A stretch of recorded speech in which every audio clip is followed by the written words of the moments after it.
Big boss season 8 third వీక్లో Abhay Naveen eliminate అయ్యాడు. అయితే రెడ్ కార్డు ద్వారా ఎలిమినేట్ చేయలేదు, కేవలం ఓటింగ్ ప్రకారమే ఎలిమినేట్ చేశారు. అభయ్ నవీన్ ఈ 3 వారాలలో కూడా అంత పెద్ద గేమ్ అయితే ఆడలేదు. అందుకే తనకంటూ ఓట్స్ వేసే బిగ్ బాస్ ఆడియన్స్ క్రియేట్ అవ్వలేదు. దానికి తోడు ఈ ప్రభావతి టాస్క్లో ఒకవైపు యష్మి, ప్రేరణ అమ్మాయిలు అయి కూడా ఫిజికల్గా చాలా ఇబ్బంది పడుతూనే వీరుల్లాగా ఎగ్స్ తెచ్చి తనకు ఇస్తుంటే అభయ్ ఆ ఎగ్స్ కు ప్రొటెక్షన్ ఇవ్వలేదు, తాను ఎగ్స్ కూడా తీసుకురాలేదు.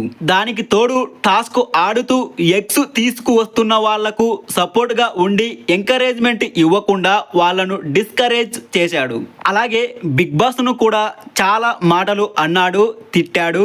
బిగ్ బాస్ చాలా మందికి లైఫ్ ఇచ్చాడు, లైఫ్ అంటే ఏంటో అర్థమయ్యేలా చేశాడు. అలాగే బిగ్ బాస్ లోకి వెళ్ళి ఒక్క వారమైనా ఉండాలి అని కోరుకునే వాళ్ళు, ఎదురు చూస్తున్న వాళ్ళు వేలల్లో లక్షల్లో ఉన్నారు. అంతమందిని కాదని అవకాశం ఇచ్చిన బిగ్ బాస్ ను అభయ్ చాలా మాటలు అన్నాడు. ఇదంతా గమనించిన ఆడియన్స్ కు అభయ్ నచ్చలేదు, ఓట్స్ వేయలేదు, ఫైనల్లీ ఎలిమినేట్ అయ్యాడు.